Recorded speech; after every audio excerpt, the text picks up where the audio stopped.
Scoop. I'm excited to have Mr. Johnny Fontaine here in my presence, aka Problem Child. Okay, so you're gonna have to let us know what inspired that name. Probably because I'm outspoken. The whole Problem Child thing came, when I was a lad visiting New York.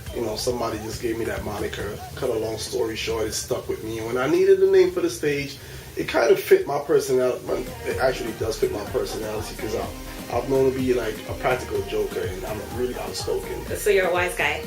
Yeah. Pretty much. What was growing up like for you? Did you come from a musical background?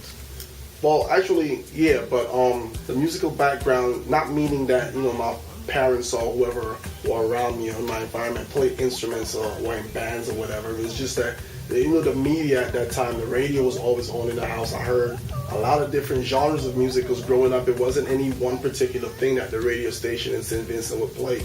So I would get some Bob Marley, I would get some Barbra Streisand, I would get whatever. And then my uncle was a DJ. He played mostly reggae records all day, all night. So I just heard that and I just kind of developed my craft from that. So when did you have that moment where you realized to yourself that you were musically talented? Probably in school. In school we would like beat rhythms or beats on the desk and sing along and mimic other people's song. And that went from that into me making my own words, changing people's song around to fit me or whatever was going on at the time, and then it went from that into making it more and more original till they got to the point where I would just come to school and just have something that came from me. That's amazing. Yeah, but all that goes back to hearing the music when I was a child. It's just like step by step by step. That's right, and having those different ideologies, Yes. of course, and different genres of music influence you. Definitely. Would you say that there's something in particular or someone that influences the type of music that you make now? Just life. Just life in general, life's experiences, what we see, what I see anyway, what I hear, what I imagine, what I overheard, gossip. Whatever it may All the be. good stuff. All the good stuff, Being from St. Vincent and now residing in Brooklyn, New York, how's the culture different musically? Oh, well, it's very much different, but what I've noticed is that, like, all around the world, the whole Caribbean, everything, everybody is more or less, like, Americanized culturally. You know what I'm saying? Like, there's people who will still be playing hip-hop and stuff during Carnival and whatever the case may be, but to get to the source of your question, when I was living in St. Vincent, you got a lot of reggae music, you hardly got any hip-hop, and we were like ridiculed for liking that. I really wasn't into soca. I wasn't listening to soca when I was living in St. Vincent. I was fascinated by the life of, a Brooklynite per se. And I was laughed at and ridiculed, me and a couple of my friends, because we always wanted to do the rap thing and so on and so forth. Now, you work with plenty of artists, Bungie Garland, Beanie Man, another fan favorite, Miss Patrice Roberts, who is making waves all over the world right now. Big ups to Patrice. Yes, big ups. And you're on a new rhythm with her. Tell us about that and what working with artists like Patrice is like. Well, Patrice is pretty much laid back and easygoing, and when she likes a song, that's been penned, she's gonna record it. I have a knack for writing. Like, I hear her when I'm writing for her, so it's easy for me to write for her. And I've written for other people as well, and I try to mimic them in the writing. As far as the new project, the Festive Rhythm, it was produced by my friend Friction. He lives in New York, and we basically took the same approach we took with the Spanish Fly Rhythm, which all three of us were involved in last year into this year, and this is this year into next year. We basically took the same approach as far as we're gonna stick together, have a wicked track. I'm gonna try to do my best to write the best songs for myself, Patrice, and whoever we see fit to put on it. And that's how it really basically came about. He sent me the beat. We went in the studio many times. We tweaked it. We had one person who decided not to be on it after we made a change. Right. An artist. He had recorded his song and everything, and he was like, I don't want to be a part of it no more. I don't like the new what was done with it. I loved it. We went ahead with it and we put it out, and Patrice's, my song was out for like a month and a half or something like that. Patrice's song came out like Thursday night at midnight. and it's doing very well. You know, the response has been crazy, overwhelming. A lot of views on YouTube already, a lot of requests. I've heard it on a couple of stations in Trinidad. So her song is called Somebody. It's on the festive rhythm. My song on that rhythm is called Pet Every Day. And there's J.D. from Boston as well on that rhythm with a song called Whining Zone. All three songs written by myself. Written by you. Yeah. So you're gonna have to tell us, because I know that a lot of artists out there, they want to hone their creative talent and all that. And it said in order to be the best that you have to watch game tape. So if you want to be Kobe Bryant, if you want to be Oprah Winfrey, if you want to be that person, you kind of got to emulate what they do. When you're writing, what inspires you? And have you been taught by anybody how to write? No, I mean, I did music in schooling as far as beats and bars and how many beats make a bar or whatever.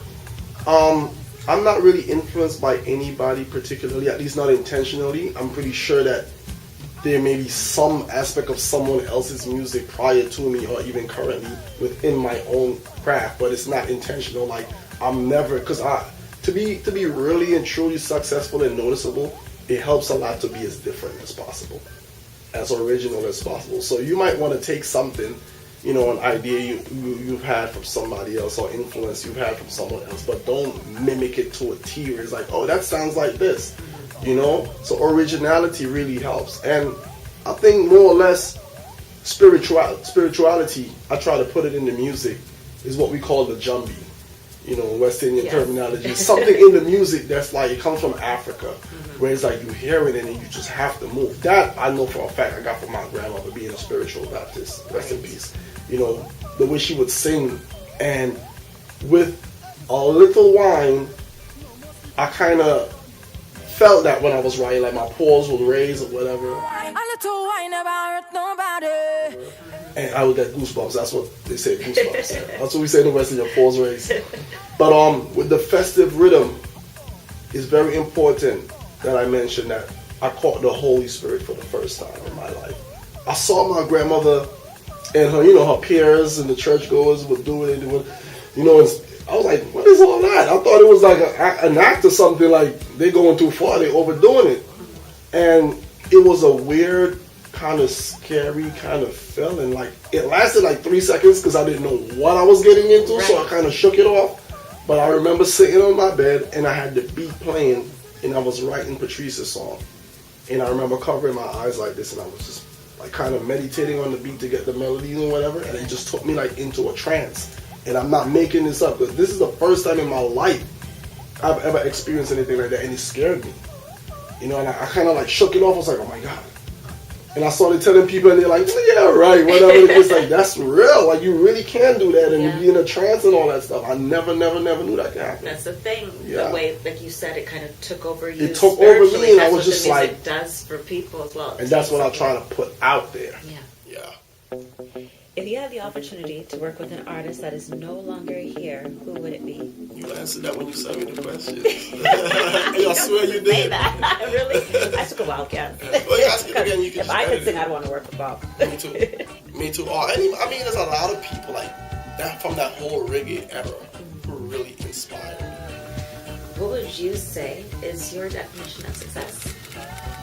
Success is basically just achieving whatever you set out to do. It's not about money, it's not about finances, it's not about fame. You know, anybody could be successful on any level. You don't really have to even have heard about the person. As long as you're comfortable, you set out to do something and you achieve any part of your dream. Because it's very hard to maximize your dream. So if you've gotten to like the 5th floor and your dream is a mansion of 25 stories and you've achieved some level of success. So that's basically it. Thank you so much for taking time out of your schedule to sit with us and keep us. It was nothing. It was nothing. So down to earth. I really appreciate that.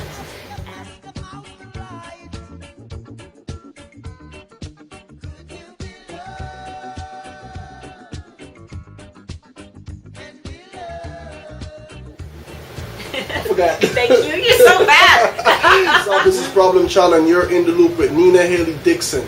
Stay logged on. One love.